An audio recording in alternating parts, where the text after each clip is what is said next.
Welcome to the Undisputed podcast. I'm your host, Jenny Taft. This podcast is the full show from today's episode of Undisputed from start to finish. They've got a busy slate, so Skip, Shannon, let's get to it. Welcome to Undisputed. We are live from Los Angeles. I'm Alex Curry here with Skip Bayless and Shannon Sharpe. Skip, I know you got to be feeling good today. No, he picked against the Cowboys. He can't be feeling good. Come on. You picked against them. Come on. Say it with me. How about them Cowboys? You picked against them. We are back, baby. 8-4 and in control of the NFC least. Did you not pick against them? No, I didn't. I changed my pick. No, I did not. In mid-show, what did we hear? Kamara was out, and I said, if Kamara's out, I'm swapping back. I'm going with the Cowboys. Did I not do that? Did we not redo our picks? Kamara could have been in. So don't lie to the American public about it. You picked it. I picked the Dallas Cowboys to win. They still bums. 23-20. Yep. Bums and in first place. We're first place bums. Yeah. I will give you that. Okay, now we agree on something. This is probably the last time we're going to agree this show. We go.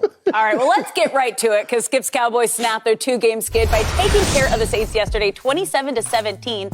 Dak threw for 238 yards and a touchdown, but the offense still had an uneven performance. Luckily, Dan Quinn's defense stole the show by sacking Taysom Hill twice and intercepting him 4 times, including a pick 6 to ice the game in the fourth quarter. So, Shannon, on a scale of 1 to 10, how impressive were the Cowboys? I gave them a 3 because I think they beat a very bad team. And we've seen this over the last several weeks, Skip. This team is getting worse and worse. And Sean Payton tried to insert Taysom Hill. And I told you, Taysom Hill is not a quarterback. Anybody that thinks Taysom Hill is going to take this team anywhere at the quarterback position, they're fooling themselves. Sean Payton is fooling himself. Sean Payton, as great a mind as he has at designing plays, he cannot create what needs to be created with Taysom Hill. First of all, he's too muscle-bound. Second of all, that three-quarter throwing motion, it's not going to work in the NFL. And he doesn't throw people open. They have to get open. Sean Payton has to design the perfect play where guys get picked off and you get the guy Humphrey, Lil John Humphrey, running wide. Lil Jordan Humphrey running wide open. Guys have to create it. As far as him throwing the ball into a tight window or throwing with anticipation, getting guys open, that's not what he is. Now, we saw him injure that finger. It seemed like he had a very similar injury to one Russell Wilson suffered against the Rams. Now, if you notice, Pete Carroll took Russell Wilson out of the game. I don't think anybody that watched that game at home thought Taysom Hill is comparable to Russell Wilson. Russell Wilson had that injury, missed, 3 weeks, if I'm not mistaken, came back and hasn't looked the same. Well, he had surgery on it. Thank you. He had a torn tendon in his finger of his throwing hand. Have he looked the same since he's been back? No, he has not. So we're going to leave Taysom Hill, who's a jack, really trying to masquerade as a quarterback, look like the same injury, but you're going to leave him in and says, okay, he can do it.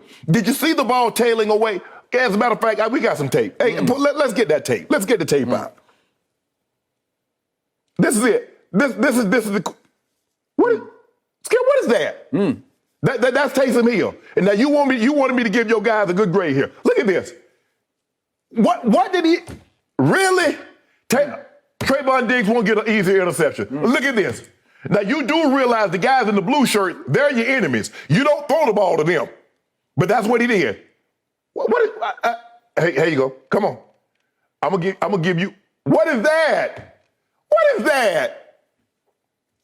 That's awful. That was awful last night. And so for me, that's why I gave him a bad score, Skip. They played against a very he's a great all-around player, but he shouldn't try to play quarterback. And offensively, Skip, as Alec AC said in the read, they had a very up and down performance. I thought Dak Dak was throwing the ball well. Guys made great catches, but the shot that he hit CD over the middle, Skip, as soon as CD head got around, the ball was stuck to his chest. The one he hit Amari over the middle that Amari they got up out of there. He hit 2 to Michael Gallup. Now, I'm going to say Michael Gallup made some great catches because Dak put the ball with, but those were throws that they were the only place they could be thrown where Michael Gallup could catch it, get his feet down. But then all of a sudden, something happened. It's just like Dak started spraying the ball all over in that interception. So, and they didn't run the ball. They had the one big run by Tony Pollard, Skip. He broke away. But other than that, Skip, you talk about, and you love to do it, you tell me this all the time.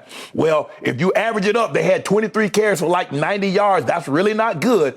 But Look, I'm gonna say this. They won the ball game. I think now they have a 2.5, 3-game lead in that division, which we thought they would do. But I wasn't impressive.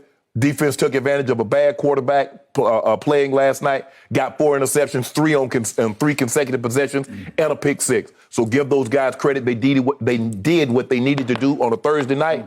But that wasn't an outstanding performance by me. If I look at it, it was not. Okay, it is my turn. And I always tell you, if not warn you, I am an objective Cowboy fan. I know that can be an oxymoron for some people, but I'm often a harshly objective Cowboy fan because I thought so much of my football team going into this year. Okay. I told you 12-5. At one point, when they got to 6-1, I said, hey, I'm looking at 13-4. Right. So I'm going to judge them on that kind of curve from what I saw last night. So scale of 1 to 10 for me last night. How impressed was I with what I saw in the end? I am a 2. I am below you. You are a 3. I am only a 2. I'm surprised. But my biggest takeaway from last night, which I opened the show with, was all I care about in the end. They won that game. They did. By hook or crook, by however you want to explain it or explain it away. Okay. However you want to disqualify it, you can disqualify away, but you can't disqualify 8-4. Right. So all I know is they took care of business. Right. Not impressively, but the scoreboard in the end said 27 for Dallas and 17 for the home team. Correct. And as many debacles, disasters as we have suffered in that building before, once upon a time when our man, what's the name? Rob Ryan was the defensive coordinator for the Dallas Cowboys. Remember when Drew Brees broke the completion record? Oh, yeah, they had like 40 first downs in that game. It was just terrible. Like that. That's how humiliated I've been watching my team play in that building. Right. 27-17 after the last time we saw Dak when he lost 12-10 to Teddy Bridgewater. I will take it. Have you lost that game last night, Skip, you'd have jumped off the bench. If they had lost as bad as New Orleans was playing, if you lose that game to them, you'd have been done with the Cowboys for this year. What did you say? I would have jumped out of what? You'd have jumped off the bandwagon. I was going to say I would have jumped out the window, and I'm on the 3rd floor. So I would have jumped out the window. You might have broken something, so don't do that. Walk downstairs and yell. That is correct. Okay, what did I see last night? Big picture. As soon as I heard just before the game, for sure, that number one, Alvin Kamara out. Yeah. He is the best dual-purpose back in the league. He's made the Pro Bowl all 4 of his years. Yeah. If you take him away from Taysom Hill is going to have a long night to start with. Both tackles, right at game time, are ruled out. They had played in the previous game, and Teron Armstead has made 3 straight Pro Bowls, and Ramczyk on the other side made first-team All-Pro in 2019, and both the tackles are ruled out. Yes. Obviously, Michael Thomas hasn't played all year, so that's a huge playmaker you're missing from the receiving core, right? Yes. So help me out here. Given the degree of difficulty against that offense, shouldn't you win that game? Yeah, absolutely. You should. Like it's just a duh to me. It's just like you have to, if you're any good at all, if you're even worthy of winning the NFC least, you have to win that game last night. Right. So how did they win it? Well, guess what my team was? My team's been pretty good on 3rd down through the year, right? Yes. My team, if you throw in the 1 miss on 4th down, was 2 of 14 on 3rd and 4th down. That is horrendously bad. They were bad. 2 of 14. Are you kidding me? And then we get back to run or pass, run or pass. What happened last night? Well, they had to pass, crazy pass, because they couldn't really run a lick. They couldn't. Because if you look hard at what happened last night, Tony Pollard got loose, as he is highly capable of getting loose. And he's got a gear. It's like most cars are like 5 speeds. He's got a 6 speed, right? Yeah. If he gets going, we just saw him, obviously, on Thanksgiving go 100 yards with the kickoff. He went 58 yards last night, and then a backward pass to CD, he goes for 33 yards, because he can really run it after catch. So that's 91 on 2 of your carries. 91 on 2 carries. That left 22 other carries for a grand total of 55 yards. That's 2.5 per try. Yeah. So I had to sit last night and watch 22 tries of running the football that averaged 2.5 yards per carry. That's a lot of carries. 22 carries for 2.5 yards per carry. Yeah. It's hard to stomach. It's harder to watch.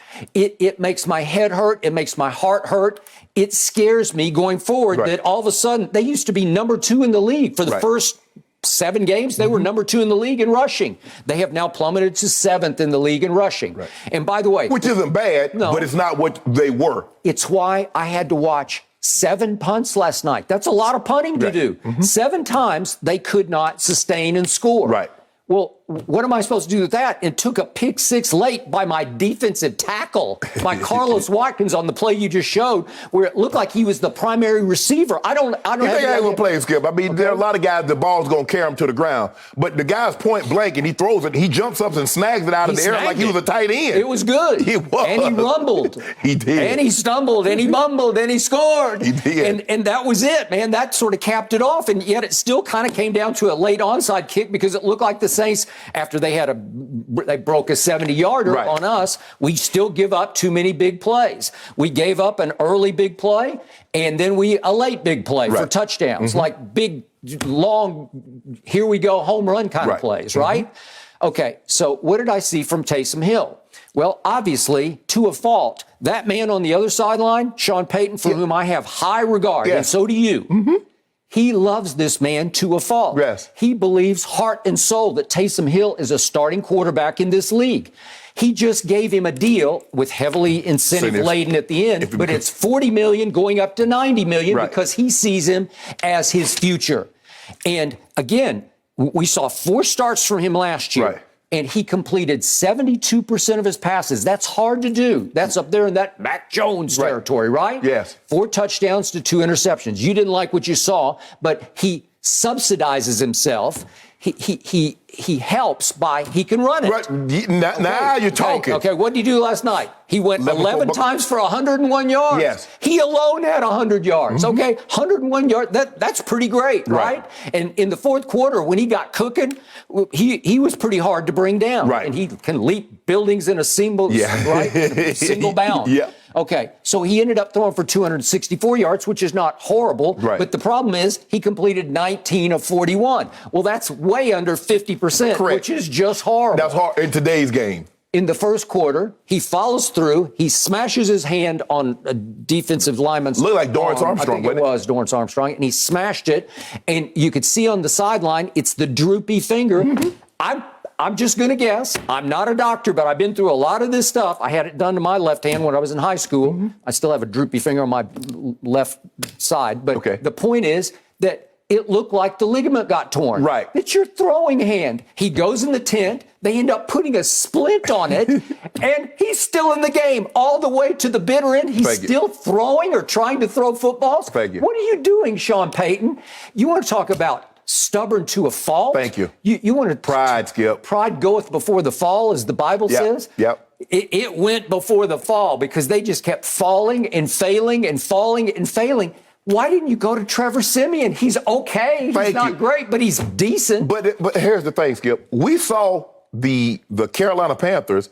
Cam threw picks, and what did they do? They took him out. Well, you have to. Bro, we got to get you up out of here. Okay, but that's just on pure performance. He was healthy. Thank you. This guy's not healthy. He's hurt, on your and his performance is bad. It's horrendously bad. By halftime, Sean should have said, you know what? If I'm going to have any shot at winning this game, thank you. What did Trevor Siemian do against the GOAT, against Tom Brady? Thank you. He did. He replaced Jameis, and he won the football game. He's serviceable. Right. He is trustable in that he knows the offense because he's been there for 2 years. He'll be okay. He'll be better than this was. Yes, absolutely.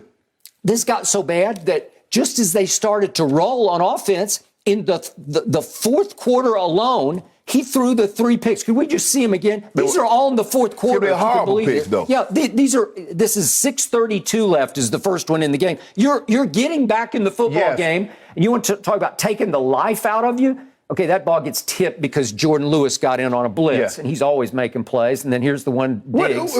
That's just horrible. Yes. But Diggs made a nice play. He always makes a nice play. And then this is the capper. This is the one where if I'm on the New Orleans sideline, I just drop my head into my hands and say, Coach, what are you doing? What are we doing? Do you want to lose the game? Especially as a defensive player, because I played my tail off. They got one big play on me, and we've only given up 20 points, and we're right here in the ball game.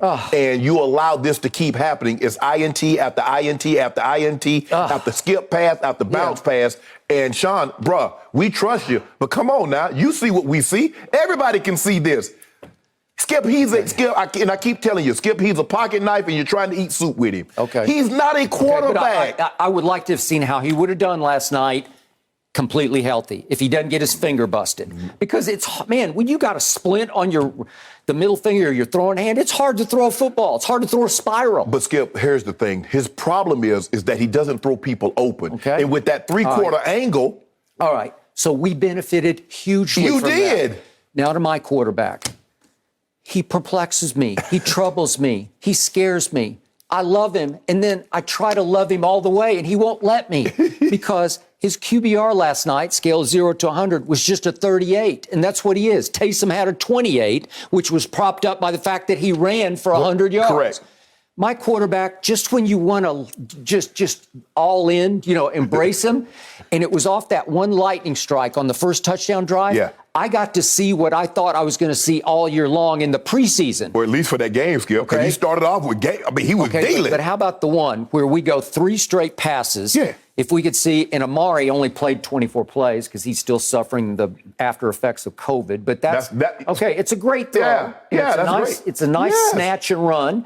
And then this is a backward pass CD, and he can flat out run that's after the punt catch. returner. That's the punt returner doing that. That's what you want. And he's so physical, and he's hard to get on the ground. And then this is the fade to Gallup, and this is the catch of the year by a Dallas Cowboy. That was unbelievable. It's an unbelievable catch. Because he catches it pirouettes and get both feet down. On display for you, Amari, CD, Gallup. It's what I thought I had going into the year, and I only saw glimpses of it in game number 1 at GOAT on the opening Thursday night, and then Gallup hurt his calf. Correct. And then all of them have had COVID or concussion or something. Right. That was the first time all year that I saw triple lightning strike where that's the one where you sit back and say, that's got a chance to be pretty good, right? Yes. Okay. And then later in the game, we saw a Dak interception, and he was a little hit and miss all night. If we could see the later Dak interception, I just don't know. Sometimes I just say, I don't know what you see. He's forcing it to CD, who's just not open, and there's nobody there. It's not going to work. He's doubled. He's inside out. What does he see? I don't know. We're looking at it from the angle that Dak sees. Yeah. How do you think he gonna get that over there? Well, I see a white jersey before I see a blue jersey, right? I can see, Skip, if you're gonna throw, you can't throw it over the top because you got the safety of P.J. Williams in the hole. Okay, so this brings me to the man I told you all week this week is the one hope I have to actually win 1 or more playoff games. And he wears number 11, and he is from heaven for my defense. His name is Micah Parsons. Yes.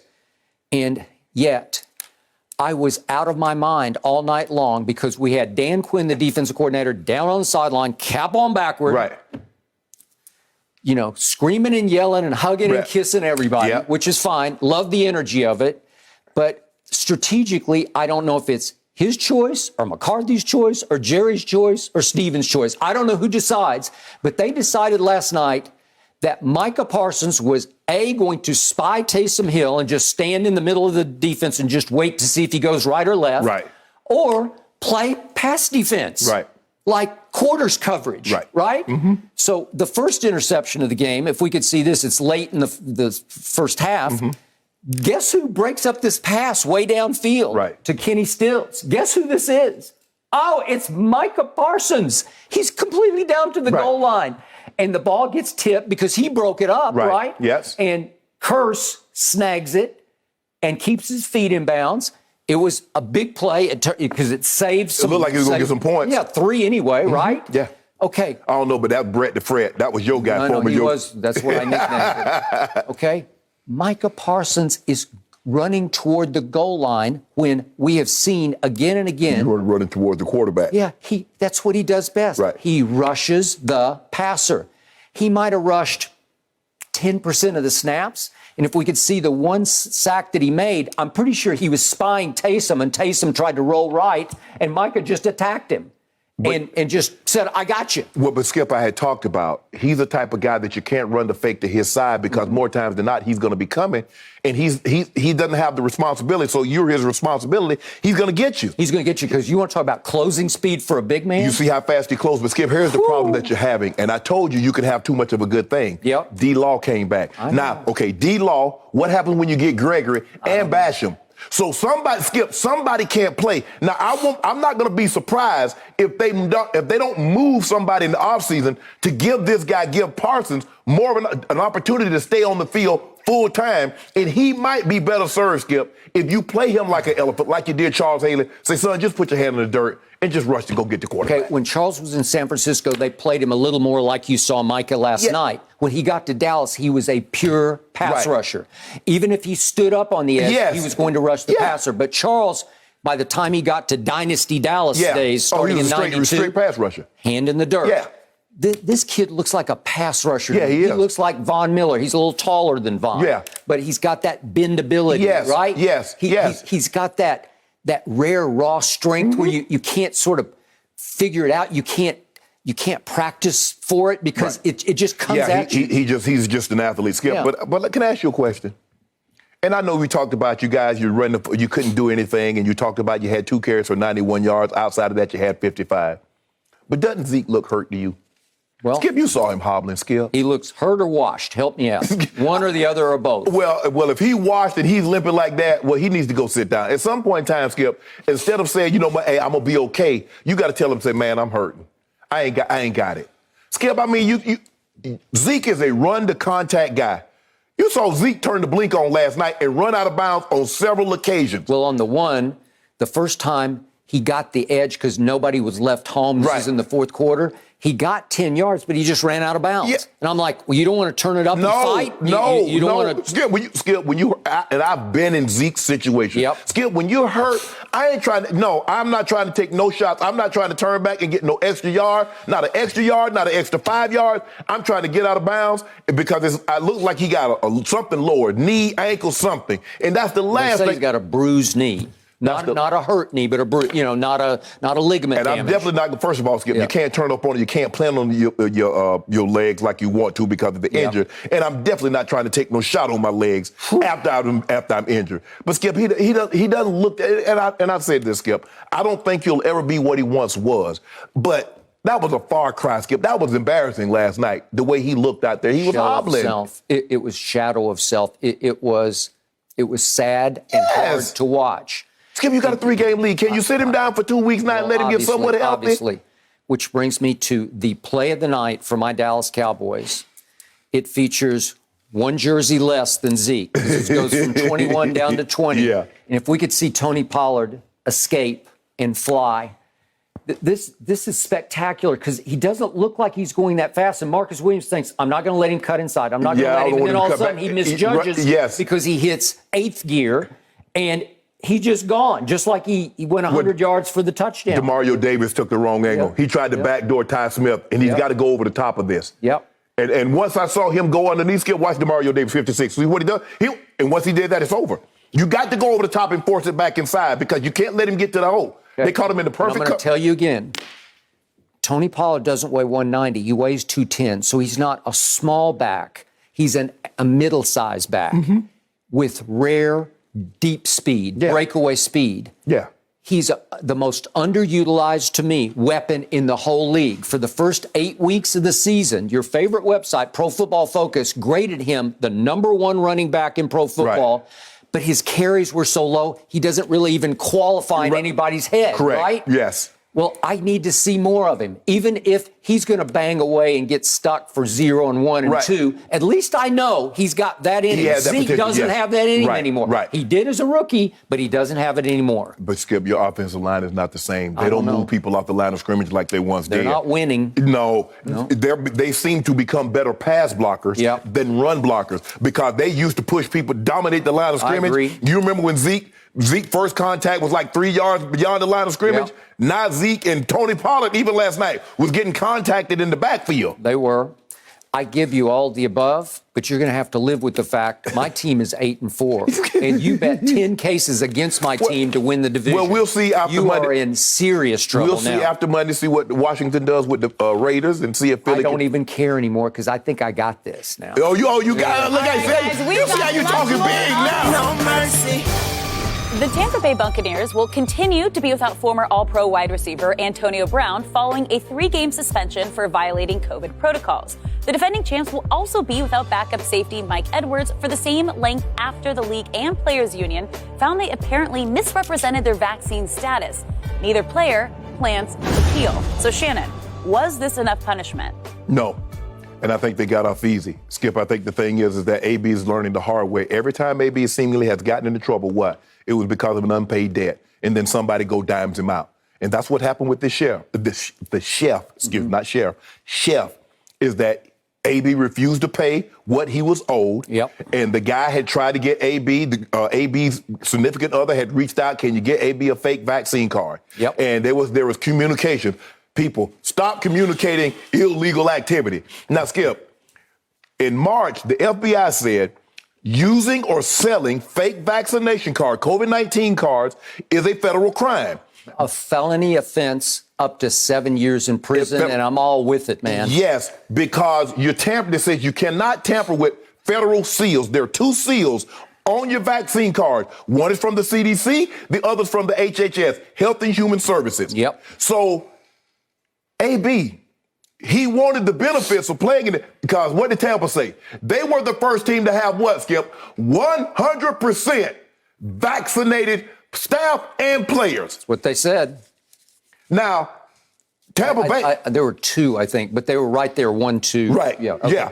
Them and I think the Falcons was one of the also, Skip. Now, what happened is that Tampa is like, we're not, Skip, if you say, Skip, let me see your driver's license. You hand them your driver's license, they're going to assume, okay, that's the real deal. Skip got a California, got a valid Oklahoma, New York, or wherever your valid driver's license from. Okay, that's a valid piece. Skip, I'm not doing I'm going to take your serial number down and do all that. That's not what Tampa is trying to win football games. That health and that protocols and all that stuff that these teams are preaching, we're going to let the federal government handle that. We're going to let the CDC, we'll let HHS, we'll let them handle that. You're here to win football games. So he provided documentation that said he had been vaccinated. They sent that to the NFL, AB is vaccinated. Now, Skip, we're going to talk about Aaron Rodgers' situation a little later. So I'm not going to bring Aaron Rodgers up in this situation. He has a topic unto himself. We will talk about We will talk about him. But this is about AB. AB hands over a fake vaccination card, which we'll have never known had he paid his debt. The guy dimed him out, and I told you, I've said this before, you've been hearing me say it since I've been on the air. Yep. 3 people will generally tell you the truth. Drunks, kids, and angry people. Yep. The chef was angry because AD owed him a certain amount of money and refused to pay him. So he says, you know what, I'll get you back. Now, look what it cost you. Instead of paying the man $2,500 or whatever you owed him, it's going to cost you 3 game checks. Now, Tampa's looking at you like, here we go again, AB. We can't trust you. He got off easy because if I'm the NFL, I would have suspended him for the rest of the season. And let me tell you why. Because I believe punishment should be swift, harsh, and a deterrent. I don't want other guys to do this. So now you know that they're not going to do it, Skip.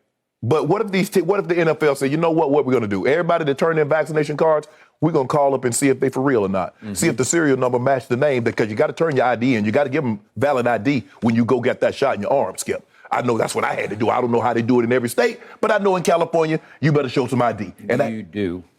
So with that being said, Skip, I would have given him 8 games. Because I want it to be a deterrent for the rest of the year. The rest of the year. Because I want it to be a deterrent. I do not want this. If I'm serious, Skip, if I'm serious about health and safety, if I'm serious about following protocols, if not, I'll do this, give you a little slap on the wrist. And given his history, Skip, I told you I'd be willing to give AB the benefit of the doubt, knowing full well his history says he does not get the benefit of the doubt. He's beyond that now. Anything somebody say about AB, it's hard for somebody to say, nah, I can't see AB doing that. Given his history of what we've seen over the last 3 years, there's not much that someone can say about AB, and people are like, nah, that ain't him. But I would have given his butt 8 games because he lied. He deliberately lied. It's not, Skip, I might, somebody like, oh, that's Sterling Sharpe. I'll play right along with it. As long as I don't give off no information to the police. Your older brother. That's my older brother. As long as I don't hand over no legal document that says that's who I am, I'm good. You assumed that I was Sterling. I didn't say I was, and I didn't give you any documentation that said I was Sterling. He misrepresented, Skip. Is that another way of saying lie? that AB passed off fake vaccination card that made people believe that he was vaccinated and carried on about his business. Okay. And this is what we're going to get in when we talk about Aaron Rodgers' situation. Yep. But I believe the punishment was not stiff enough because I wanted to deter other NFL players from doing this. And I'm not so sure if there's not a lot of other guys that might have passed off some phony information as well. You very well could be right.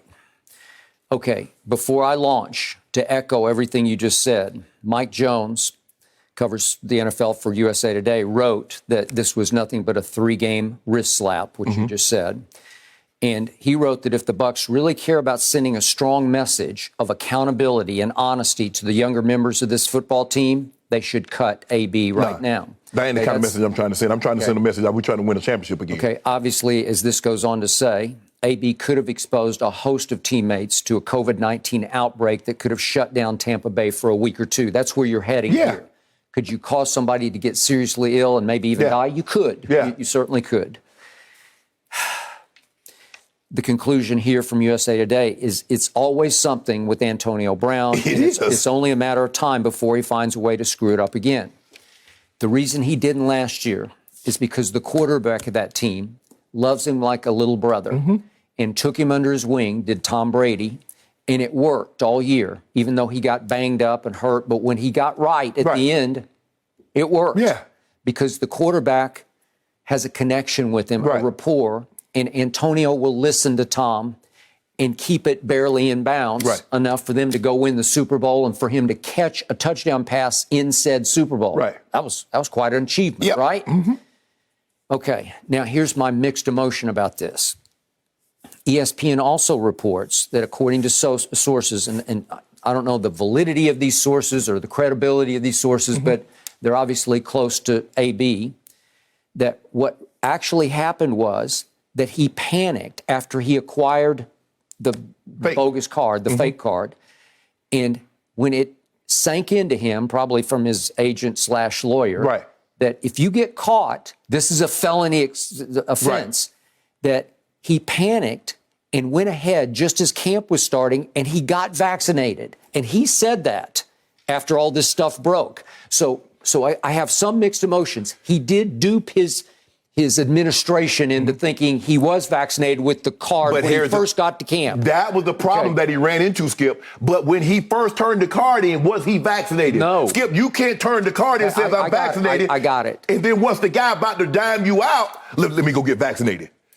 You could argue that, but he did get vaccinated according to this. Yes. And his agent flat out said he got vaccinated. Right? Prior to or after? Well, after, but before the season started. Yes. But you still potentially exposed. Yeah, but you had already turned the card in and said you was vaccinated at the time. Okay, so the irony here is that the mantra of the 2020 Buccaneers was beat the virus, that they pulled together as a team. Let's beat it, let's beat it. Right. And they were pretty successful at beating it all year long, right?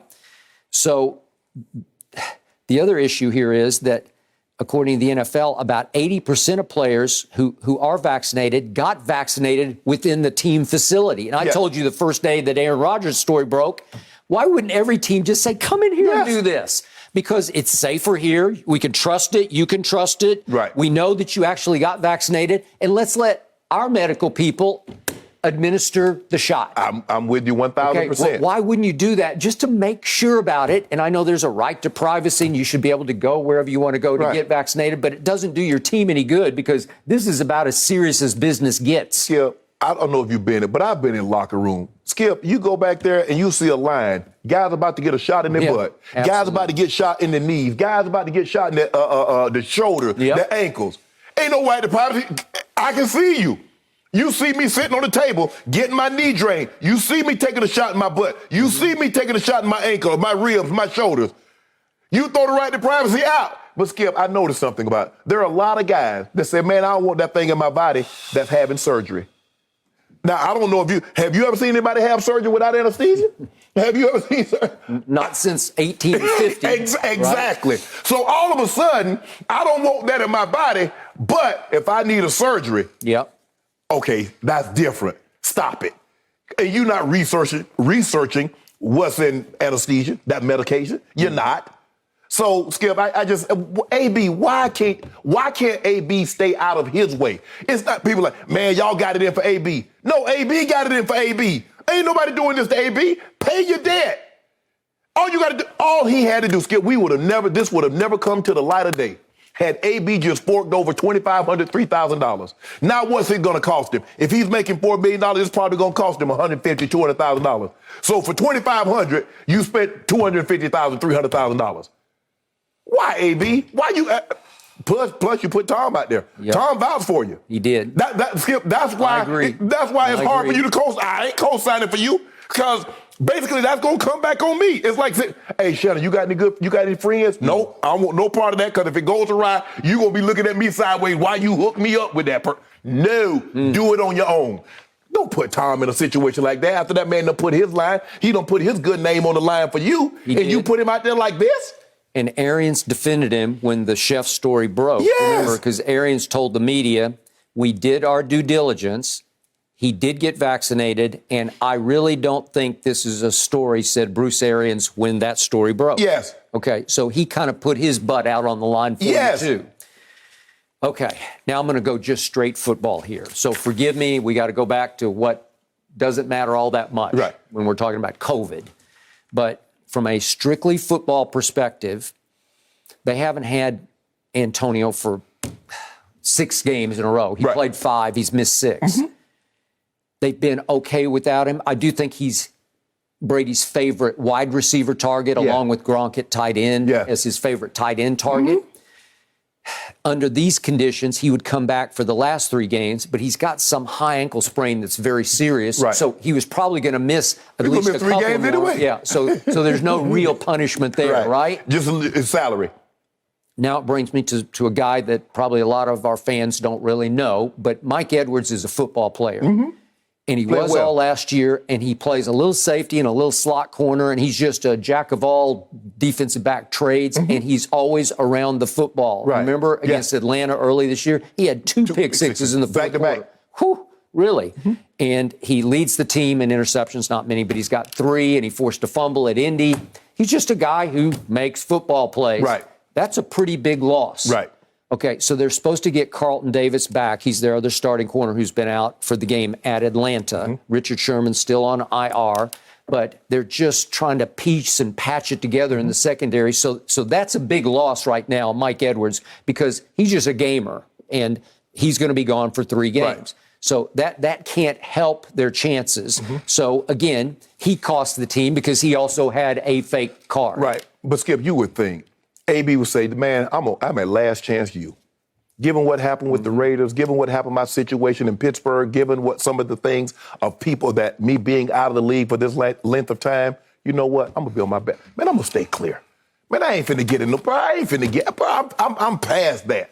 Why is it always something with him? Why? Because this is who he is. People stop thinking, well, you know, it might have been, man, people be doing. No. That repeated behavior is who you are. It's that simple. How many players did you play with? How many have I covered where once they go bad, they just stay bad? Stay in it. Man, Sharpe, man, you know, you're right. I know how exactly it is. I know you keep messing up. I see you keep being late for meetings. I keep seeing you sleeping in meetings. I keep seeing you missing assignments. And then you talk about, they do your boy wrong. Okay. They tolerate you until they can replace you. That's generally how it works in any work environment. I don't care how great you are. They will tolerate behavior until they can replace said player or whatever it is, CEO, president, whoever it is, Skip. AB, I just don't know what to say, Skip. I just don't know why he continuously put himself in these situations. I cannot strongly fight against your 8-game recommendation that he should have been gone for the rest of the year. In truth, I can't argue strongly against they should just send a message by cutting him right now. I don't think that's going to happen because I think Brady has final say, and I think Brady will say, that's my guy, and he'll be okay. Brady trying to win championships. That is correct. You win championships. A lot of times you win championship with bad football players. Players that have bad guys. Not bad as in talent-wise, but they have some issues that, like, damn, bro. Mm-hmm. But you can really catch. Mm-hmm. You can sack the quarterback. You can catch the football. You can run it. Man, he'd be all right. We'll keep him in line just long enough. Mm. He just can't help himself. He cannot help himself. All right, guys, we are now switching gears to LeBron because following yesterday's cryptic tweet, LeBron has officially cleared NBA health and safety protocols early to return for tonight's matchup against the Clippers. After initially being placed into a 10-day quarantine, the league released a statement saying additional testing confirmed that he is not a positive case. So, Shannon, what do you make of the NBA's explanation of this? Well, it just explains LeBron's tweet, LeBron's IG post, where it says something is fishy. Because they sent him on a private jet back from Sacramento on Monday. He tests negative Monday twice. He tests negative Tuesday twice. He tests negative Wednesday twice. He tests negative Thursday twice. He's like, hold on, bro. How can I be positive and I keep showing negative tests? And that's what he says, something fishy going on here, Skip. Something's not adding up. He's like, okay, I'm keep testing negative and you guys keep telling me I need to be in protocol, I need to be out for 10 days. How does that make sense? So that's why you saw the level of frustration. Because Skip, I'm like, well, why would he quit? I mean, LeBron would really think. I get fans. Anytime, Skip, a bad call, yep, they got the Cowboys on this one, or they took the over on that one, or they took the under on this one. But I've never seen a player, especially a player of LeBron's caliber, like, bro, you really think the NBA got it in for you because of the Isaiah Stewart situation, because you were so vocal and your disapproval of how they handled your situation? Mm-hmm. Bro, LeBron believes that? So now it makes perfect sense to me. He's back in L.A. He's testing negative. Obviously, the NBA are getting these tests. He's like, but bro, what's going on? How am I keep testing negative and you keep telling me I still got to be out for 10 days? Something's not adding up here. And so finally, after the last final test that he took, and it was negative, and it says, okay, but if anybody could do this, I told you. Anybody could be, that's why he the GOAT. Beat COVID in 2 days. That what Go James did. No, he did not. He beat it. That is a lie. Beat it. It's a lie because the NBA in their statement said he did not test positive, so he beat nothing. Well, then he beat nothing. Why you put him in protocol then? If he tested positive for nothing, why you put him there? I don't know. Okay, let's preface what I'm about to say with the fact that, as you well know, when it comes to any form of medical testing, it's never 100% reliable. No. We're just not there. We're still trying to figure it out. We're never going to get there. We're never going to get there. How many tests, they can come back. You can have false positives. It's testing for PEDs. It's not an exact science. Correct. You got to be careful with it. You need numerous tests to make sure. Correct. That's why they run B samples and C samples. To make sure. Okay, I'm just going to read again from the ESPN story about this, and this came from the league. The league was very transparent and issued a 5-paragraph statement about how this all went down. Right. Okay, so it says the sample that produced the initial positive test was rerun twice. This is on the 29th of November. Rerun twice and returned one negative and one positive result on 2 different types of tests. Yes. As a result, James underwent additional testing on November 30th, the next day, with one test returning a negative result and the second test resulting in a clinically inconclusive result. Mm-hmm. Well, since then, he's tested 8 times, according to this story. Right. All of them negative. Right. That's why so quickly the NBA said, we sign off. Yes. You can play. Yes. You can go. Yes. Go play the Clippers tonight at Staples. Yes. What just happened? Because they have concluded off what I just read you that he did not, in fact, test positive. Right. It was a false positive. Well, was it a false positive? From what I just read you, it's murky at best. It feels like it comes across like the testing looks foolish to me. It looks amateurish to me. Mm-hmm. So when LeBron was told of all this craziness, he then tweets, something is real, emojis, fishy, 5 fishy emojis going on. Something is real fishy going on. Right.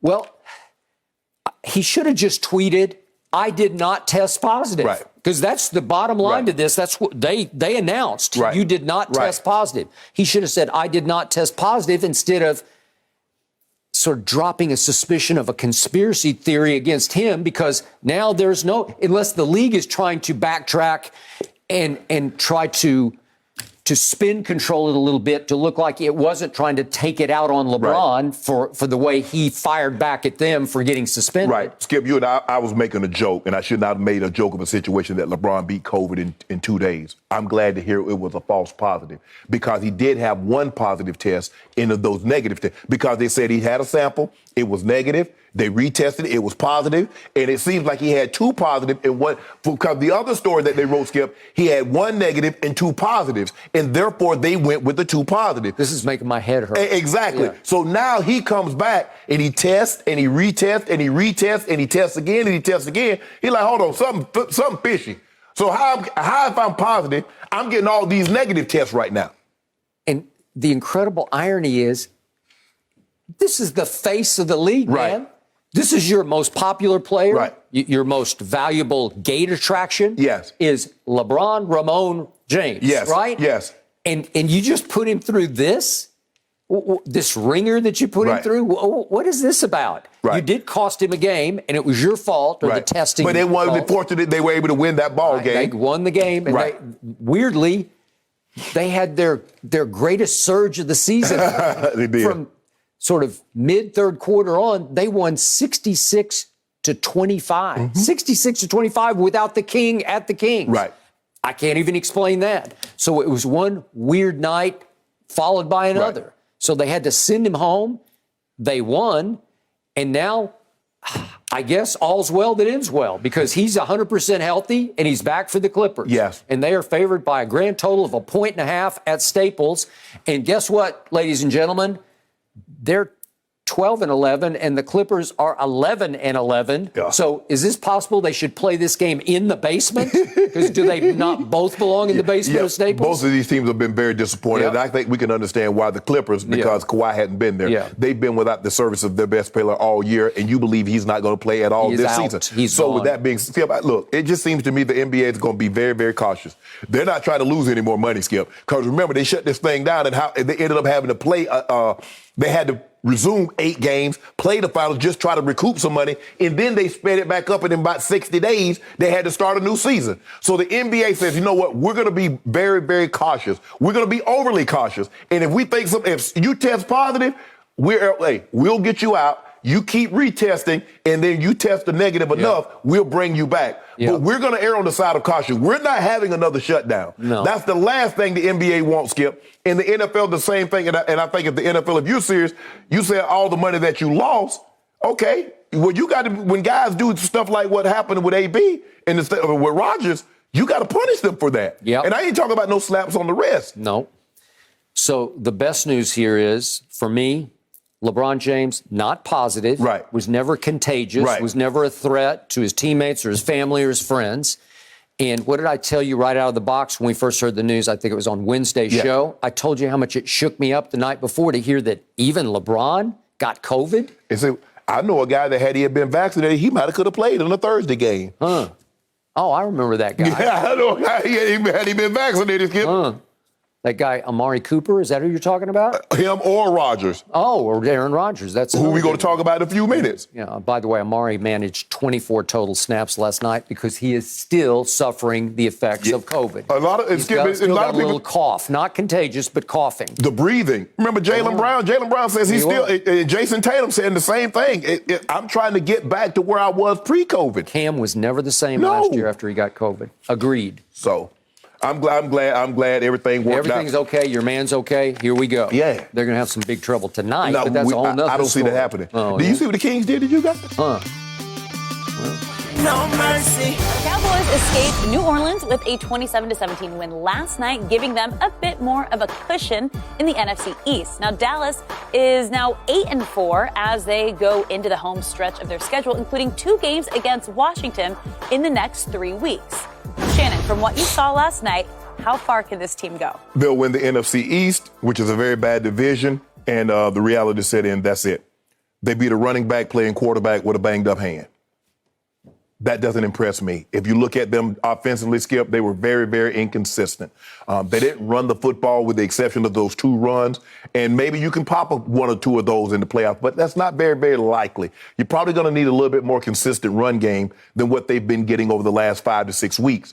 And Dak, the inconsistency with Dak, that's what's for me, Skip, okay, running the football, okay, we can't run it. But if I got a quarterback that's hot, that's consistent, he can carry me a long way even if I don't have a running game. And that's what's troubling to me is that because I'm watching Dak and I'm like, he'll have a 2 series where he's like spot on. You're like, okay, that's a top 5 quarterback. And then he'll have a possession or 2 and you're like, Dak, what the hell are you doing? Agreed. Where are you going with the football? What is that? Yep. So that's what's concerning with me, Skip. The defense looks good. I don't know if they're going to play playoff, because once you get to the playoff, Skip, for the most part, it's not it's a 1-game winner take all, but the teams are normally pretty good. You don't get, on occasion you'll get a team that's sub 500 getting to the playoffs, and you get lucky. But for the most part, Skip, these teams are really good. They've been ranked very high offensively or defensively at some point in time during the season. And so you look at it, they'll probably get an opportunity to host the Rams, and then you're going to have to go at Packers, at Cardinals, maybe at Bucks. I personally don't see them winning a game in the playoffs, but winning this division, that's not saying much because I think it's the worst division in football, and they have a 3-game lead. And I don't think, even though they got the next 4 opponents are division opponents, if I'm not mistaken, Skip, maybe 5-4, because then now they have the Cardinals and then they have the 4 division games. So with that being said, Skip, I don't believe they'll win a game in the playoffs, but obviously they're going to win that division. So, nah, that's it. Your hopes of Super Bowl and deep playoff run. So your prediction is a devastating home playoff loss for this team. Is that correct? There it is. At the hands of? I'm thinking the Rams. The Rams. I'm thinking the Rams. Okay. Because I believe the Packers are going to win their division. The Cards are going to win that division. Obviously, the Bucks are winning their division. So I'm trying to think. That seems to be the likely 4 or 5 matchup. Something unforeseen could happen, Skip, and all of a sudden the Bucks go to the 4th spot, and then the Cowboys move up, Cardinals, something like that. But I look at right now, I would say the Cowboys will be in the 4th spot, and that means the 4-5 matchup, and I think that will probably be the Rams. Okay, maybe I had too much Diet Dew before this show started, and maybe I should put my seatbelt on before I answer this question. But even though on scale of 1 to 10, my impressive scale last night was a 2, just because of the opposition, right? And certainly because Taysom Hill got his middle finger busted on his throwing hand. Well, now it's all off. I disqualify. So we both probably should have went lower. Maybe, but I still stepped back, and I saw flashes of greatness last night. I saw fits and bursts, just bursts of, ooh, that could work, to the point that I saw a team that is still on the verge of getting good. It has its, so to speak, future ahead of it because it definitely controls its destiny. It needs no help from nobody, right? It is in complete control of this division, albeit with 3 road division games left against your 3 division rivals. But these are opportunities starting 10 days from last night where they get their mini bye to go to Washington against their archest rival, their blood rival. Well, that would end the division, though, wouldn't it? If they beat Washington, that would end the division. I haven't done the math on that. If they beat them there, it would come close. That put them at 9-4. I don't know if they can catch them after 9-4. Well, the point is, what did Jerry call the potential of winning at Kansas City? He called it a hallmark game, right? I believe that at Washington could be a quote-unquote hallmark win for the Cowboys. Right. Because you would be impressed with that, because I know I would be, because I have respect for who they are and what they're doing. We need to see how they perform coming off their big home victories and their one at Cam. They beat Brady and obviously Russell at home, and they beat Cam at Cam. Can they go to Las Vegas and just take care of business against a team they should beat, just as we should have beaten them on Thanksgiving evening? Well, let's see. But the point is, there's that. Then there's at Giants. And then there's Arizona at home. Well, they could come in with the best record in the NFC. Yes. Is it a possible hallmark win? Is it another potential measuring stick showcase kind of game? Well, Skip, if you can beat Arizona at home with all their pieces back, and we believe Kyler will be back, we believe DeAndre Hopkins will be back. Edmonds, I think he probably will be back at that time. Heck, they don't even need him. They've been winning without him. It's the most impressive thing I've seen all years. They just keep pulling it off. I think this would be a hallmark because this is someone you could potentially face in the playoffs, and you would have sent a resounding message that, hey, you know we can beat you now, right? So I told you to open the show what I did not like about last night. Now it's time to talk about what I did like and project it forward. My team is now tied with the New England Patriots for the interception lead in the National Football League.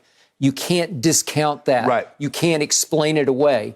It is what it is. It's a fact and a stat. They have 19 interceptions, and as you well know, this is contagious. Yes. Last night was contagious. Yeah. I get it. It was only Taysom Hill with a busted finger. Right. But it happened. They kept intercepting until finally the defensive tackle snatched one and rumbled home with it. It just starts to get in your blood that that's who we are and that's what we do. And obviously Trevon Diggs is leading the league in interceptions and snatched another one last night and made the kind of play a wide receiver would make. And by the way, we didn't even mention this. Trevon Diggs all of a sudden weirdly went back and fielded a punt. Oh, yeah. And I liked it because he can move a little bit. Because the thing is, Skip, is that, look, you feel like you tempting fate when you put CD back there. Because it's so easy for you to get nicked on those. Yeah. And Cedric Wilson has done it just to catch it. Right. Not to run with it as much, but just to catch it. At least Trevon Diggs, he'll fair catch it. CD Lamb ain't really trying to fair catch it. He's trying to get to the house with it. Okay, so what's about to happen? Amari Cooper will get healthier because he's just not in shape and he's still fighting off the remnants of COVID. Right. Okay, so that's a plus when you have 10 days off. Right. Randy Gregory is going to come back, and I was telling you early in the year, he's having a Pro Bowl breakout season as that left-hand pass rusher. Right. He's right there with Micah with being able to bend and get to the quarterback with the athletic explosion. Right. Okay? DeMarcus Lawrence came back last night, and it looked like he hadn't missed a beat. Right. He looked in game shape. He looked right. He looked thick and strong and powerful. I'm not so sure I wouldn't kick him inside. If I get Gregory and Michael Parsons, if I want D-Law on the field, he probably I would not love that. But I kick him inside. Remember the jet package, that NASCAR package that the Giants put on the field to get to Tom Brady? I do. Yeah. That would work, and I don't disagree with that. I just don't know. His ego is pretty big because he's earned it, because he's been a Pro Bowler, and he might say, let me ask you a question. You want a Super Bowl or not? Well, thank you. Sometimes I know what I want. I don't know what he wants. And Neville Gallimore showed me out of the University of Oklahoma that he was as destructive an inside force as they've had. Well, he's coming back at Washington. Right.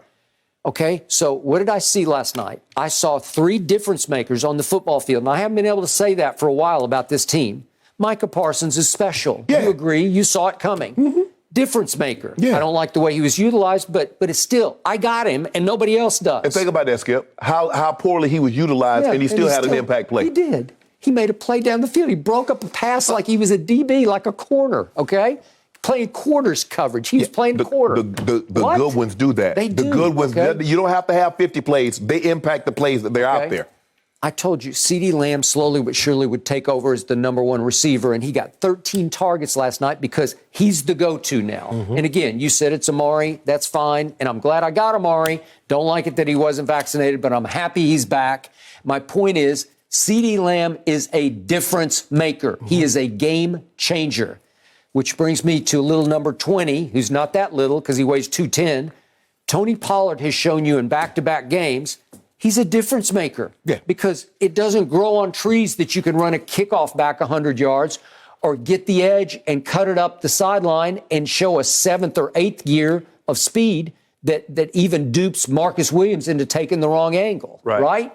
Okay? I've got that on my side as we go forward. So as I get healthier on defense, My defense just plays its guts out, man, every game. Yeah. And it gives up too many big plays. I give you that because little Jordan got loose early, for one. And then late, all of a sudden, it's little Deontay Harris who can flat out fly. Yeah, well, he's a returner. And you saw that when they couldn't get him down and he wigged and started zigging and zagging and split the seam. He broke free and he went 70, okay? We do that way too much. Against the Raiders, we did it way too much as give up big plays to Deshaun. But your defense is predicated on taking the ball away. It is. And if you look at the games in which they lost, they've done a poor job of taking the ball away. They didn't take it away from the Broncos. Did they take it away from the Raiders? I don't think they took it away from the Raiders. And they had to take away from. So when they get an abundance of turnovers, your defense is a different defense. Now the question is, come playoff time, are you counting on them getting 3-4 turnovers like they did last night? Because obviously, in a playoff game, you turn the ball over like that, Dallas is probably going to score 40 points because the momentum swing in their building is just going to be off the charts. Okay.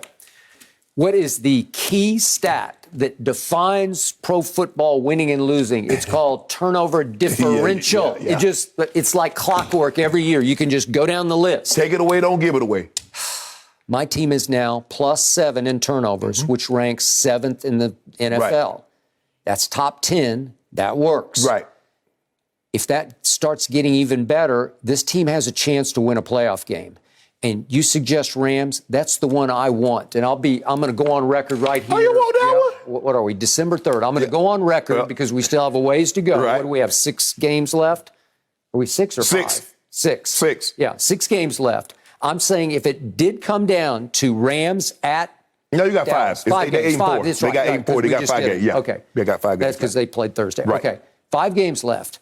If it does come down to we win division and you get a home playoff game. You do. You can argue they would not deserve it because of the quality of the division. No, but they would deserve because they're going to be, we had them at 10-7. They could possibly be 11-6.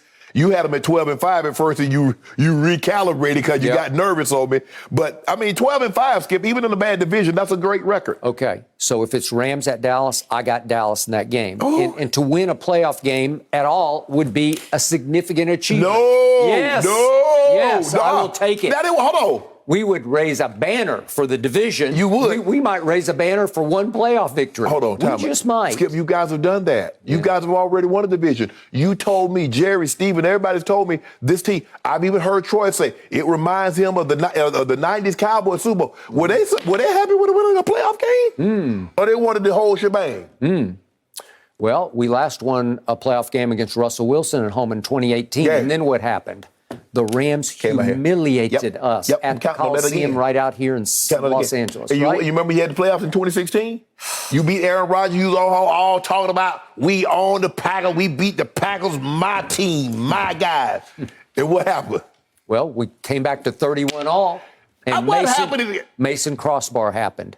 56 yards and 51 yards, and neither one of them looked like off his foot. They were going to know they did not. Look good. They were sliced and hooked. Yeah, I don't know how. They were hand of God. I'm not so sure I want Mason Crossbar attempting any field goals this year in the playoffs. He has lost it. Have you seen him kick lately? I have. From that PAT, could be a problem exactly. Going forward. But look, the question is, Skip, I don't know what's going to your offensive line. They're not run blocking, but they're doing a great job of pass protecting. Although Dak did get sacked once and he got hit a couple of times last night. But they're not opening holes for Tony Pollard, Zeke, or whomever. They get razzle-dazzle. Yeah, they C.D. Lamb caught the lateral and took it 33 yards. Yeah. But the question is I have for your defense, what happens when your guys don't take the ball away?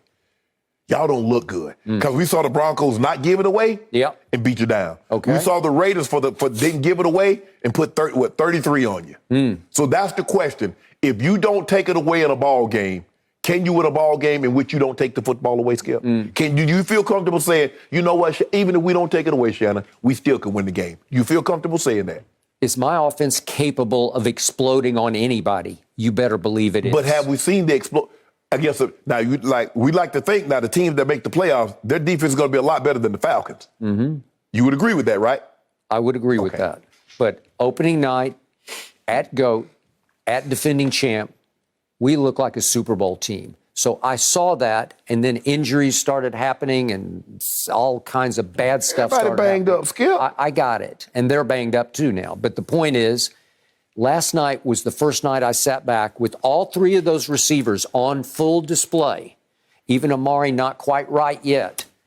There's firepower out there. Yeah. Tony Pollard is coming alive with firepower. CD has taken over as the number one receiver with firepower. But you told me now, CD did have 13 targets. He only caught 7 of them. Okay. I don't know if that's a good ratio, Skip.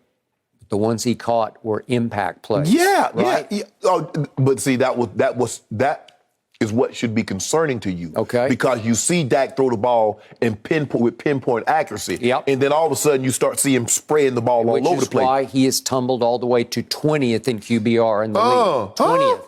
There are years when he was fighting for the top. Yeah, He'd be 1, 2, 3, right? Now he's fighting for the bottom. Okay, so the bottom line to this discussion is my team will go as far as number 4 takes them. You know that, and I know that. And he is capable, as we saw in flashes last night, of taking them at least through one playoff Right. game. Okay. Thank you. I don't believe they will, but okay. No mercy. Micah Parsons sacked Taysom Hill to start the fourth quarter, giving him 10 on the season, which is good for 8th most in the NFL. When asked if he's exceeded his own expectations this season, the frontrunner for Defensive Rookie of the Year gave a blunt response saying, quote, "I ain't exceeded anything at all. Very high standards for myself."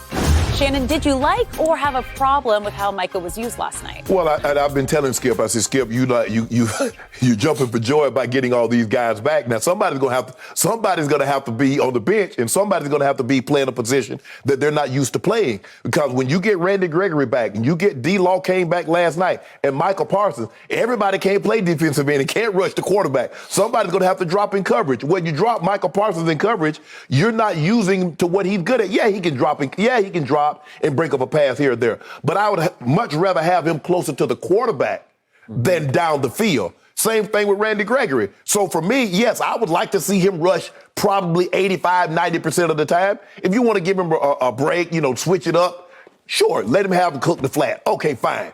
But I want his hand in the dirt more times than not, Skip. I want him to be like Derek Thomas. I want him to be like Von Miller. I want him going to get the quarterback because that's something he's good in pass coverage. He's great at attacking the quarterback. Thank you. And so guys that are great, I want them to do what they're great at. Because what do we talk about all the time? I want to put my guys in position where they can have success. Well, Micah Parsons can have way more success getting after the quarterback than intercepting the football. Yep. That's Trayvon Diggs. You handle that back there. I got this up here. Every time I get on the plane, Skip, I look at the pilots. I say, y'all handle this up here? I got everything back here. You ain't got to worry about nothing. Hey, get me up, get me down safe, and I promise you will have no interruptions on this flight. I can't promise you got another connection somewhere, but I got you back here. Well, Micah Parsons said, look here. Hey, y'all handle that back there. We got this up here. So, Skip, I agree. He has not exceeded expectations because if you watch this guy, if you know anything about football and you watch him, it's true to form. This is who he is. This is what he is. It took a while for him to realize Tampa, they had him trying to drop in coverage and dropping the hook, the flat, and they have him up the seam. Man, let's put this joker, man, put his hand in the dirt and let's get after the quarterback. And once they found out he could do that at an elite level, that's what they should let him do. Do that at an elite level. So, last night, watching my TV, way down in the flats, the Beverly Hills flats, you're way up there in the Bel Air Palace that you live in. Watching my TV drove me crazier and crazier and crazier. And Ernestine finally knocked on the door and said, why are you screaming? You're winning. I'm screaming at the way they're not using Micah Parsons. He is a very special football player. He is 11 from heaven. Right. You saw him coming. I liked him, but I hadn't seen him for a whole year because he took the year off because of COVID, so he didn't play. Right. He opted out in the 2020 season, right? Mm-hmm. And he fell into their laps in the draft because they wanted Patrick Surtain. And I still would be happy with him because he is coming on like crazy himself. He's legit. Yeah, he's going to be a legit player. Legit Pro Bowler for the next 10, 12. I'm knocking on wood for him. Yeah. However long he can stay healthy, he's going to make Pro Bowls. So I would have been very happy with that. Maybe J.C. Horn will be just as good when he gets healthy. But the point is, this young man has changed how we play defense. Yeah. And my defensive staff or my head coach or my owner and operator, Jerry Jones, all together, the quote-unquote brain trust or brainless trust occasionally, they're out-thinking themselves. They're out-cuting themselves. They're trying to say, hey, NFL, watch what we do with our new toy. How many different ways we can use it. Watch what we can do. Oh, you think Taysom Hill runs 4.4? We got a guy just as big and maybe faster than Taysom Hill. So about half the time last night, Micah would line up at inside backer and just stand and watch Taysom Hill. He would just watch and he would spy and he would mirror. Going to go this way, you're going to go that way. What a waste of talent. Right. What a waste of time. Again, I don't keep score of this, but it felt like only about 10% of the time did he actually line up on the edge and rush the way he's been rushing. I saw him standing on the sideline a couple of times. Like, what the hell are you doing over there?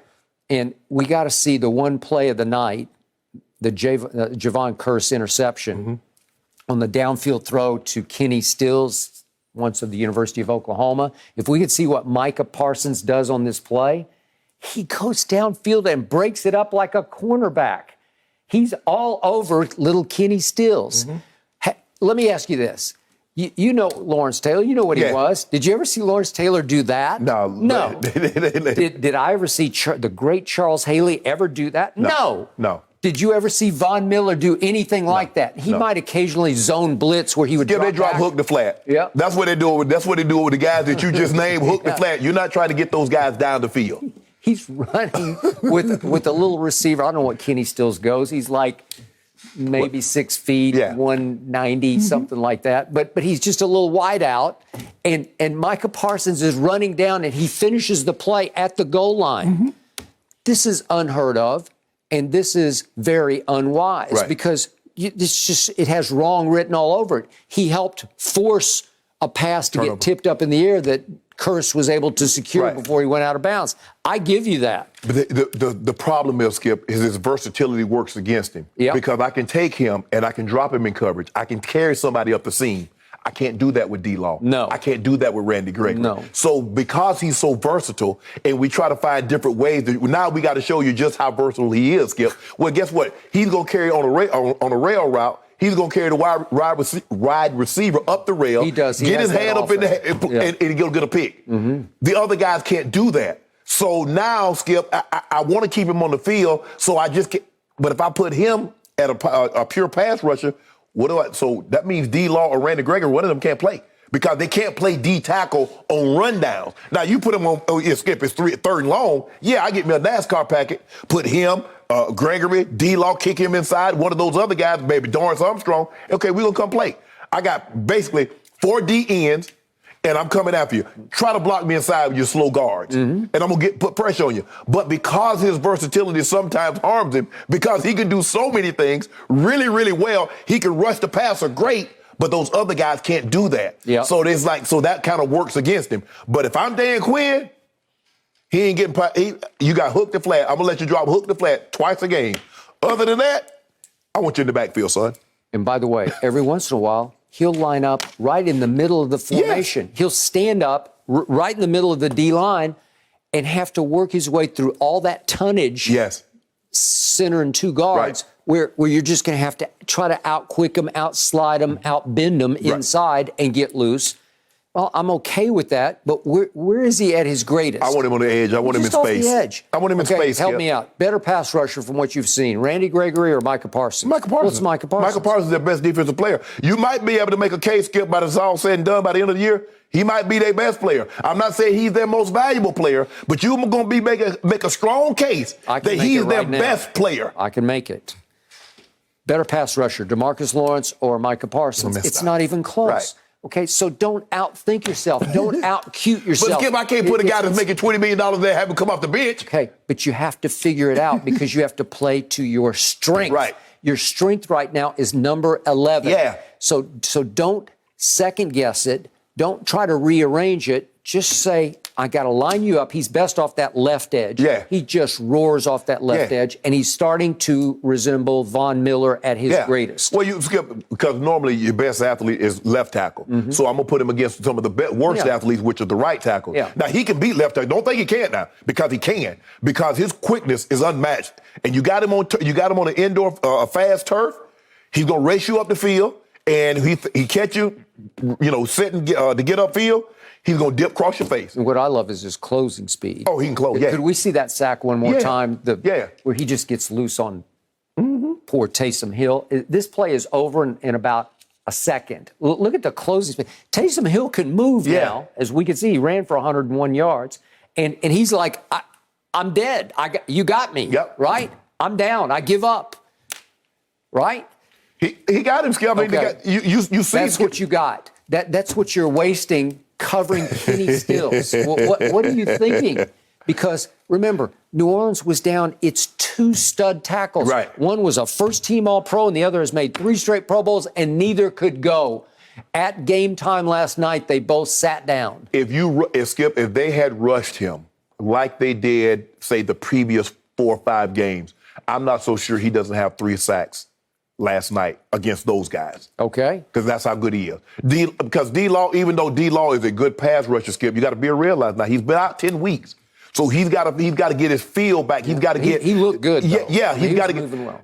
D-Law is. I've always thought he was a combo. He can rush the passer, but I think he's better at stopping the run. I do too. He's better at the run. I agree. Stopping the run than he is a pass rusher. And I must admit, I did love your early idea in this show.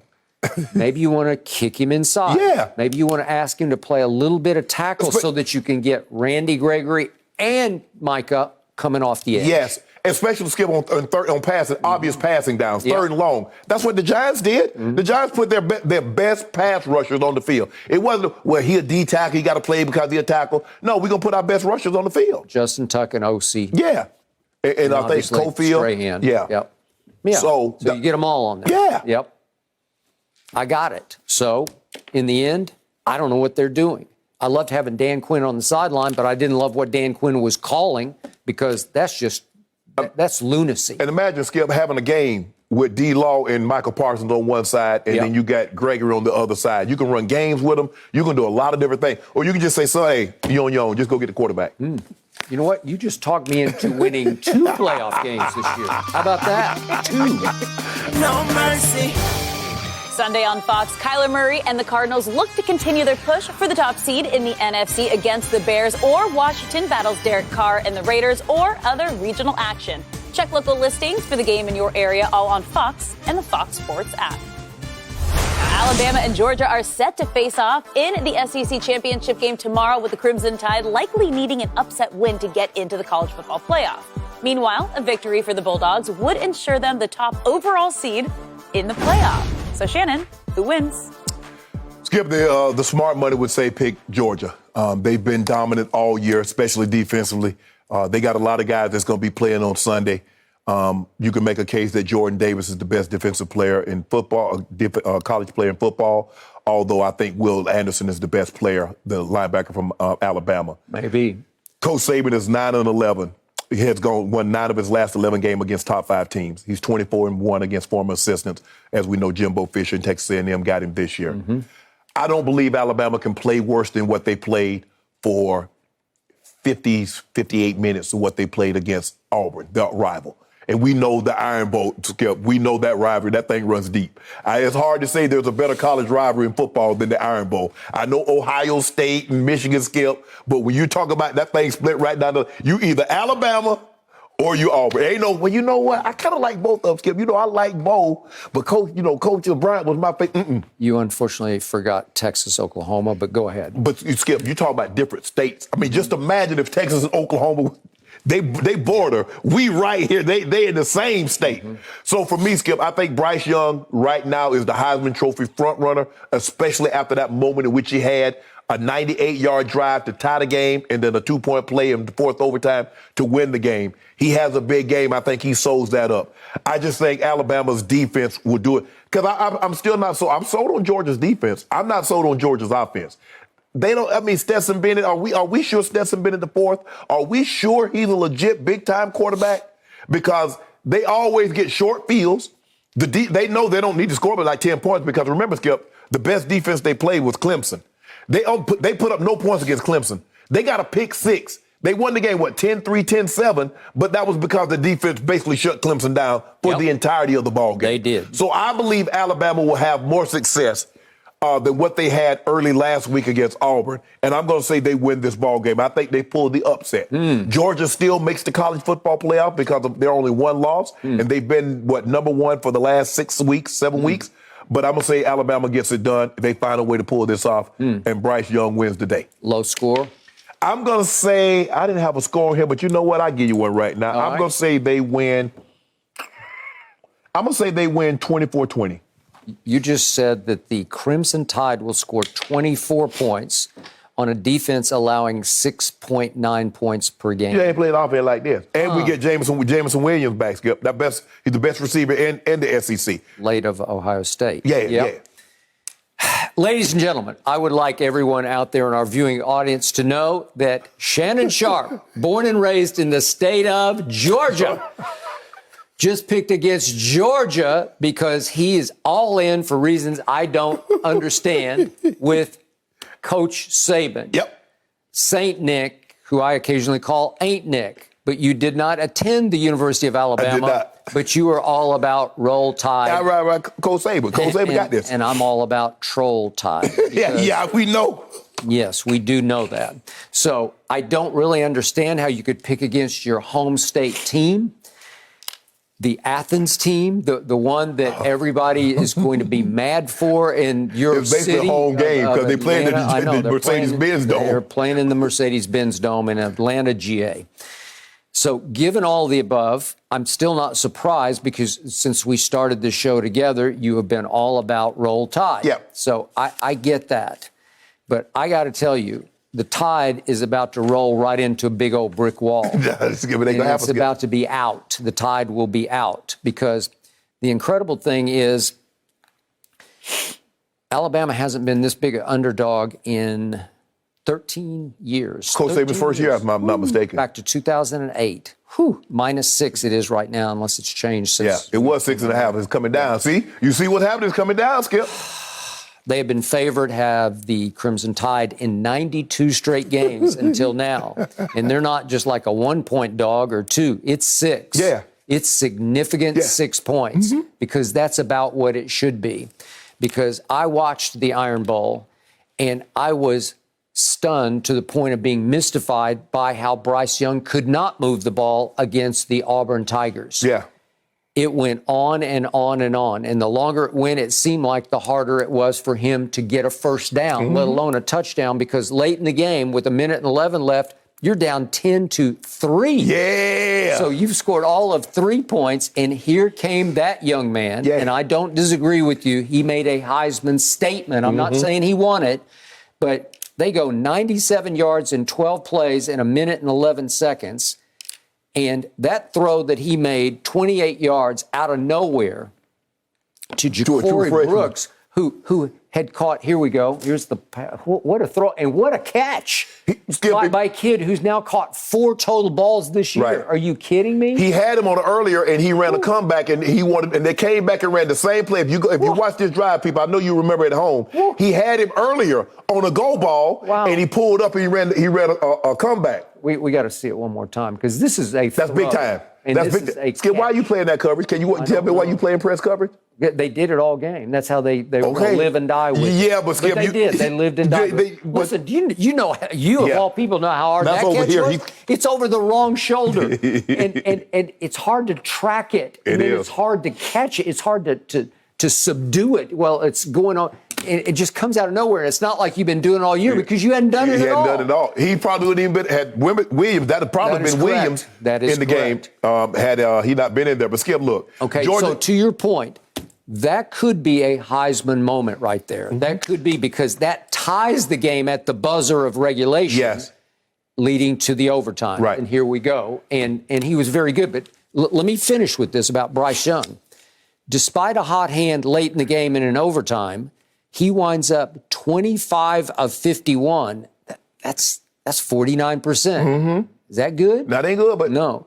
327. 317. 317 and what? 2 touchdowns and 1 pick. Oh, man. QBR of only 66. And usually the college QBRs are just like off the charts. They're always in the 90s. Right. And he was way down at 66. But here's the thing. Okay, that game, and we know that's a rivalry. Look, Auburn had lost like 3 straight, in which they had big leads. They lost to South Carolina just the week before. So you knew they did not have their quarterback. They were going to be ready for Alabama. Yeah. It doesn't matter, Skip. Alabama can be bad. Auburn can be good. You remember, Skip, when Cam, Alabama had Cam down like 20-0. It was unbelievable. And they weren't very good. And so it really doesn't matter in this rivalry. But, Skip, here's the thing. Georgia, I don't know if Georgia's played the level of competition that Alabama has played, especially offensively. So we'll get an opportunity to see because they miss Ole Miss, they miss A&M, they miss Mississippi State. And Clemson turned out to be not as good as we thought they were going to be offensively. And Florida was so bad, they fired Dan Mullen.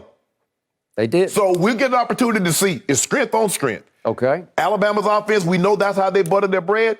Georgia's defense, we know how they Kirby has done a great job of going and getting 5, 4, and 5-star recruits on that side of the football. They always do, though. But old St. Nick, it's something about old St. Nick. I know, but every NFL draft, I know there are a bunch of Bama players, but Georgia just dominates. Georgia loaded. This is like the biggest pipeline of talent. It is. It's your state. It's just like if you could just recruit the state of Georgia, you Georgia got athletes. They got more. You know, because you hear about Texas and you hear about Florida and California, and rightfully so. But Georgia on the sneak tip, they got them. They loaded down there. Now back to that quarterback at Georgia. I am with you. Every time I watch him, I want to say no. I want to say no. Stetson Bennett the fourth. He is all of 5 feet 11 inches by 190 pounds. But I'm starting to see Tyler Heineke. Right. That's what I'm seeing because he is a little play maker and he just keeps making plays. And that's why Kirby because that JT Daniels is more prototypical 6'3", 210-ish, got the bigger arm, He got hurt and couldn't get the job back. No, he couldn't get it back. And so my point is, I look at QBR in college football and C.J. Stroud, Ohio State, is barely ahead of guess who? Little Stetson. He's number 2 in QBR and Bryce is down at 4th.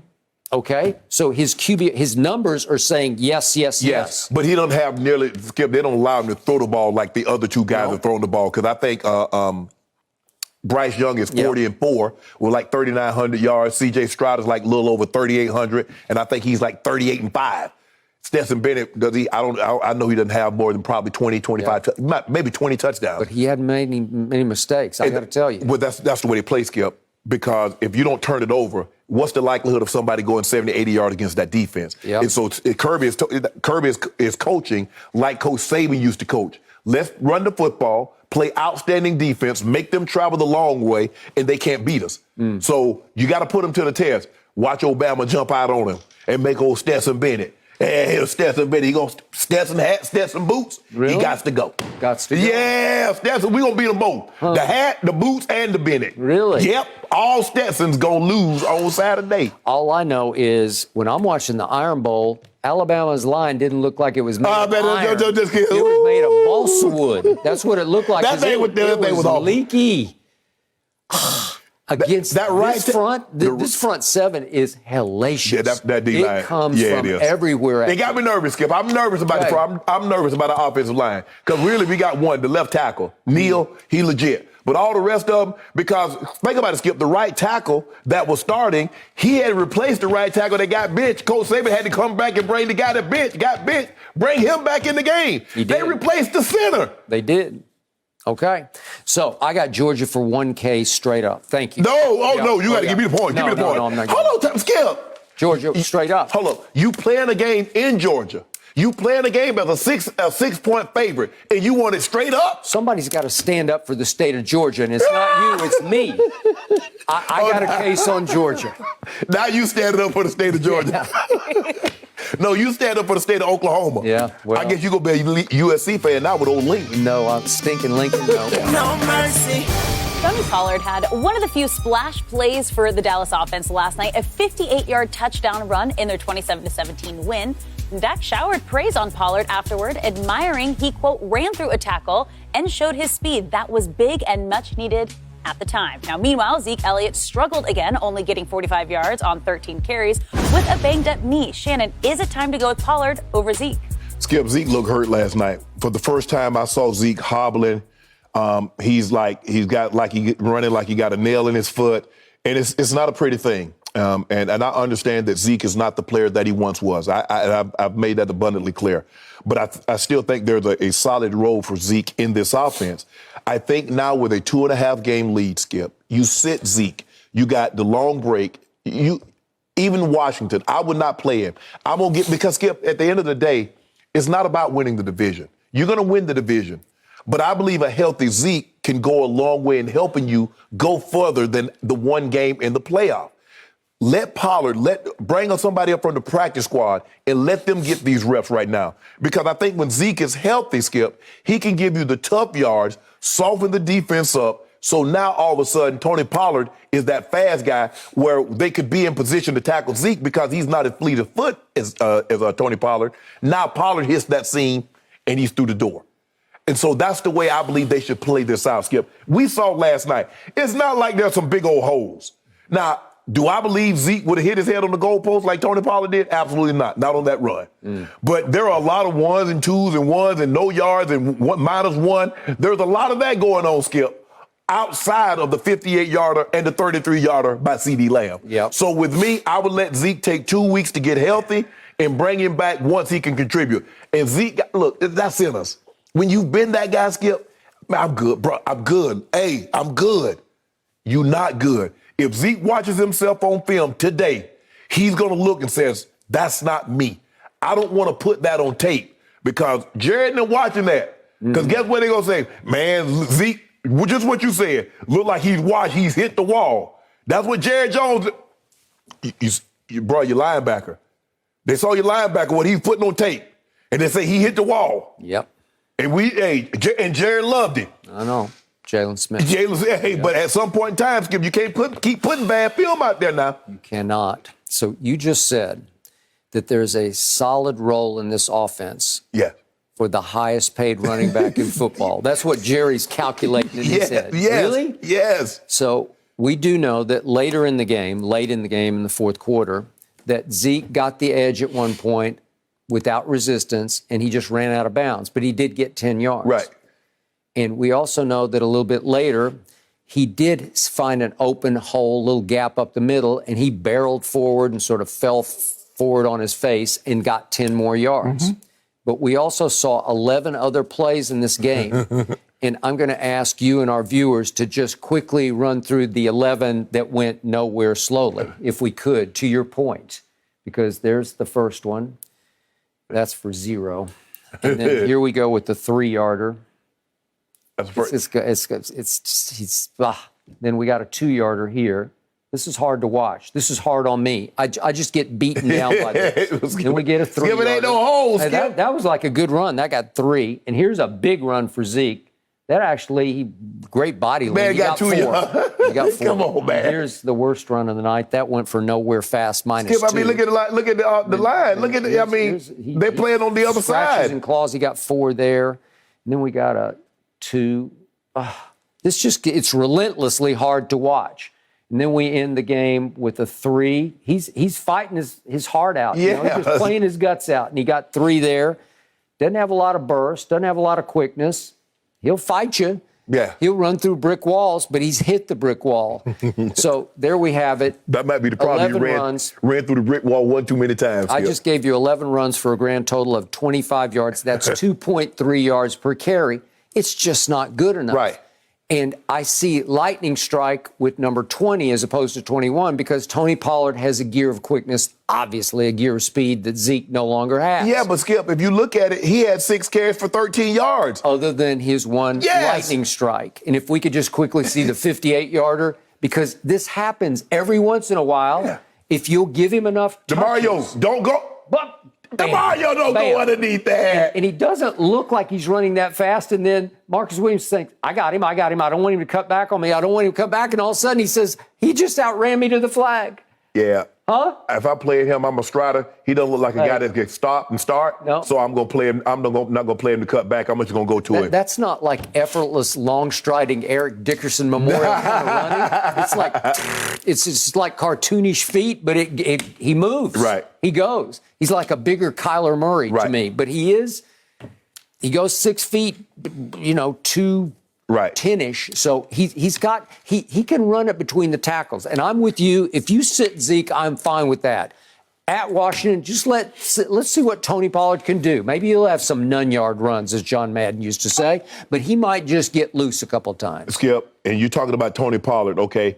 Outside of that long run, he went for 1, 2, 2, 1, 2, 5. 6 for 13. I got it. But he can give you that. Yes. And Zeke can't give you that. Zeke ain't going to give you that, but Zeke's going to give you that 3rd and 2. Yep. He'll probably going to get you the first. He's going to lean forward and get you the first down. That hard yard to get. There's a role. You talk about there's a role for a guy that's making $15 million. Yeah. Well, we'll find something for him to do. All right. Well, I'll pay him to sit at Washington, and I'm fine with that. 2 weeks, Skip. Give him 2 weeks. Yeah, just get a little fresh. Yeah, 2 weeks. No mercy.